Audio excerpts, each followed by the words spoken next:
आज हमारा देश एकमात्र देश होगा पूरी दुनिया में जो क्रिप्टो करेंसी बिल लाने से पहले क्रिप्टो टैक्स लगा देता है, और एकमात्र वित्त मंत्री होंगी इस देश में जो कहती हैं पता नहीं लीगल है या इलीगल है, और वो मैं अभी नहीं बता सकती हूं। जब क्रिप्टो करेंसी रेगुलेशन आएगा तब हम बात करेंगे, पर हाँ हम उस पर टैक्स जरूर लगाएंगे, हम उस पर टैक्स भी लगाएंगे, हम उस पर टीडीएस भी लगाएंगे।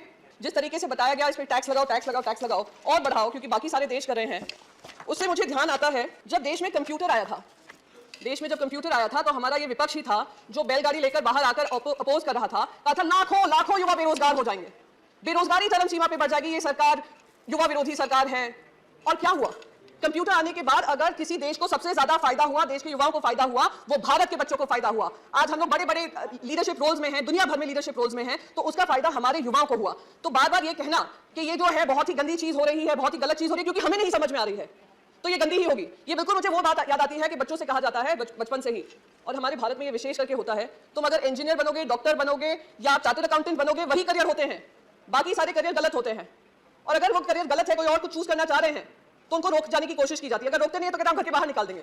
तो ये बिल्कुल वही हालत हो रही है क्रिप्टो के साथ, क्योंकि हम नहीं समझ पा रहे हैं कि क्या है, उसके मंशा क्या है, इंटेंशन क्या है, एम्प्लॉयमेंट जनरेशन की कैपेसिटी क्या है, एनेबलिंग इकोसिस्टम बनने की जरूरत क्या है, वेब 3.0 क्या है। तो इसलिए हम उसको टैक्स भी करेंगे और हम उसका क्रिप्टो रेगुलेशन भी नहीं निकालेंगे। मैंने आपको कंप्यूटर का उदाहरण दिया, ऐसे ही इंटरनेट जब आया था, देश में ही क्या दुनिया में, हर डिस्ट्रप्टिव टेक्नोलॉजी आपको भी डिस्टर्ब करेगी, पॉलिसीज को डिस्टर्ब करेगी, और हमारी जिम्मेदारी बनती है कि हम उस टेक्नोलॉजी के आगे बनकर एक रेगुलेटरी फ्रेमवर्क बनाएं और इससे हम घबराएं नहीं। आज जब इंटरनेट आया, सबसे ज्यादा अगर फायदा हुआ तो हमारे ही देशवासियों को हुआ, पर दुख इस बात का होता है क्योंकि हम उनके लिए एक एनेबलिंग इकोसिस्टम नहीं बना पाए, उस वजह से वो दूसरे देशों में जाकर, आज आप कैलिफोर्निया देख लीजिए, यूनाइटेड स्टेट्स देख लीजिए, यूरोप देख लीजिए, जो जो बड़ी मल्टीनेशनल्स हैं, टेक्नोलॉजी रिलेटेड कंपनीज हैं, उसको हेड हमारे इंडियंस ही करते हैं। तो आज वही टैलेंट अगर हमारे देश में ऐसी कंपनीज बनाता तो क्या हमारे देश को फायदा नहीं होता? Sir, I will just conclude with just one last bit कि sir, we are living in the world of web 3.0. Either we choose to bite the bullet or we dodge the bullet. If we bite the bullet, we will be able to create an enabling ecosystem for our youth and empowering them and empowering the economy. If we choose to dodge the bullet, we can continue to feel great that Indians are doing well abroad. We can continue to take pride in the reflected glory, but at the cost of empowering our own nation. So I would request the finance minister to think about it, and thank you so much, sir. With these words, I conclude my speech. So, high cost of living की बात हो रही है, inflationary pressure है, तो जब joblessness बढ़ती जा रही है, तो ये मानना लाजमी होगा कि लोग जो हमारे देशवासी हैं, जो युवा हैं, वो दूसरे देशों में जाकर रोजगार के माध्यम ढूंढ रहे हैं, और रोजगार के माध्यम ढूंढने के साथ साथ जो हमारा टैलेंट ड्रेन हो रहा है, ब्रेन ड्रेन की हम बात करते हैं, वो लगातार जारी है। मैं आपको एक आंकड़ा देना चाहती हूं, 2018 की एक बैंक रिपोर्ट थी जिसमें कहा था हमारे जो युवा जा रहे हैं, जा ही रहे हैं, पर जो हमारी जो बात की जाती है कि गरीब विरोधी सरकार है, वो अब शायद जो मिलियनेयर्स हैं, जिनके पास सारे, एक ग्लोबल वेल्थ माइग्रेशन की रिव्यू रिपोर्ट आई है जो कहती है 5,000 millionaires, 2% of the total number of high net worth individuals in India have left the country in 2020 alone. ये हमारी देश की अर्थव्यवस्था की पॉलिसीज के अनुसार आज ये हाल बनाया हुआ है। 6 लाख इंडियंस हैं जिन्होंने अपनी सिटीजनशिप भी गिव अप कर दी है। और जब हम टैलेंट की बात करते हैं, टैलेंट माइग्रेशन हो रहा है, साथ ही साथ अभी एफडीआई की बात सुन रही थी, माननीय मेंबर, ऑनरेबल मेंबर बता रहे थे कि बहुत सारा रिकॉर्ड ब्रेकिंग एफडीआई देश में आया था, जो कि पिछले साल से 10% ज्यादा था। पर अगर आरबीआई की उसी साल की रिपोर्ट देखते हैं तो उसमें एफडीआई जो आया था, उसका सबसे ज्यादा कंपोनेंट फॉरेन इंस्टीट्यूशनल इन्वेस्टर्स का आया था, जिसका जंप था 6,801%, 6,801%। और एफडीआई का इन्वेस्टमेंट जो आया था वो कितना था? barely 0.8%। तो ये जो हवाला देते हैं 10% का, वो भी ज्यादा से ज्यादा फॉरेन इंस्टीट्यूशनल इन्वेस्टर्स हैं जो आते हैं, स्टॉक मार्केट में इन्वेस्ट करते हैं, और जैसा ही प्रॉफिट बनता है ये पैसा निकाल कर ले जाते हैं। 2 दिन पहले sir, all India radio verified Twitter handle है, उसमें बकायदा ये रिपोर्ट आई थी, ट्वीट किया गया था, बेचारे को ट्वीट डिलीट, बेचारा बेचारी जो भी हो गए उस ट्वीट के पीछे, उनसे डिलीट करवाया। मैं तो उम्मीद करती हूँ उस बेचारी बेरोजगार ना हो गए हों। Foreign investors have pulled out over rupees 1.1 lakh crore from the Indian capital markets in the first 3 months of this year. तो जो सरकार एफडीआई का हवाला दे रही है, ये सरकार क्या ये भी अपनी उपलब्धियां गिनाएगी देश की जनता के सामने? नहीं गिनाएगी। टैक्स रिफॉर्म्स के बारे में बात किया, कहा हमने 1 रुपया भी नहीं बढ़ाया है, जैसे कि हम पे कोई एहसान किया हो। इस समय पर जब देश पे इतनी महंगाई की मार है और देश के युवा बेरोजगार हैं, आप कहें हमने टैक्स नहीं बढ़ाया है और आप इसका एहसान मानिए, ये बहुत ही दुर्भाग्यपूर्ण है sir.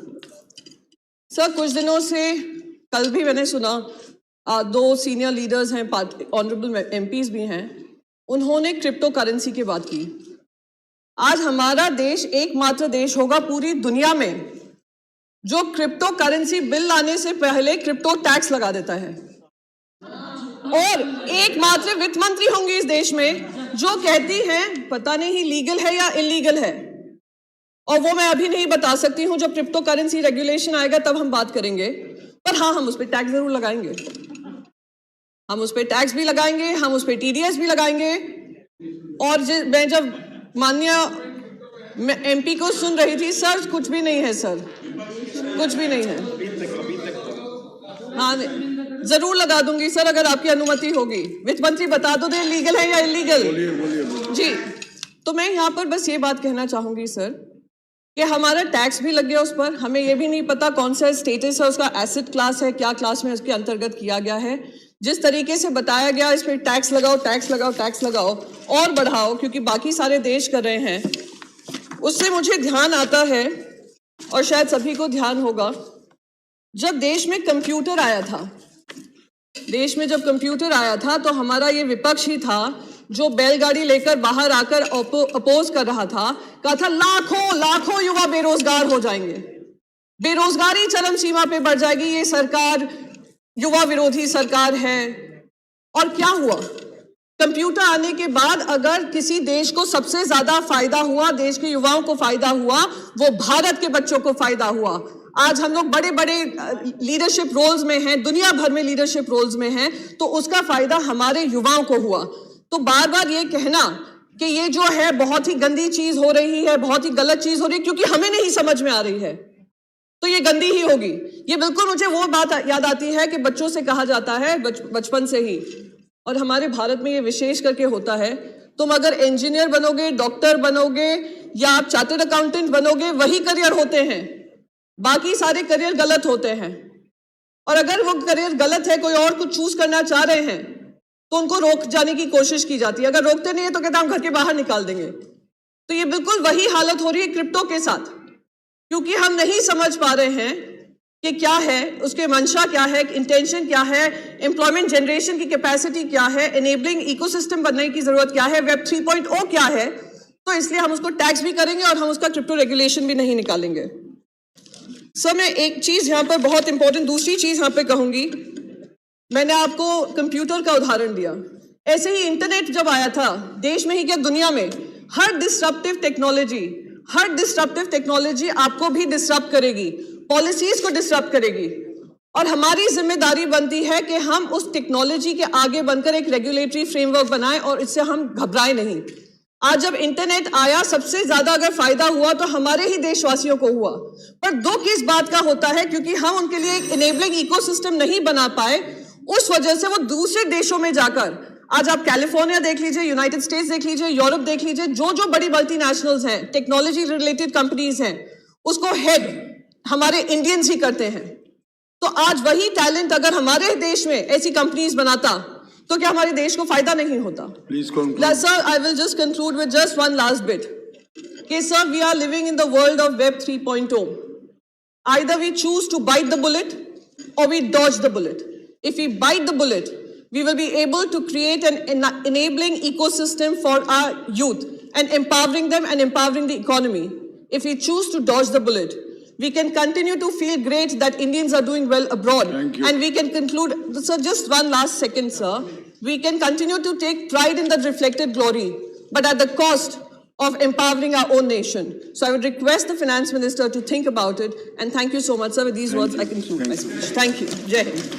Shri Ram Kumar Verma ji.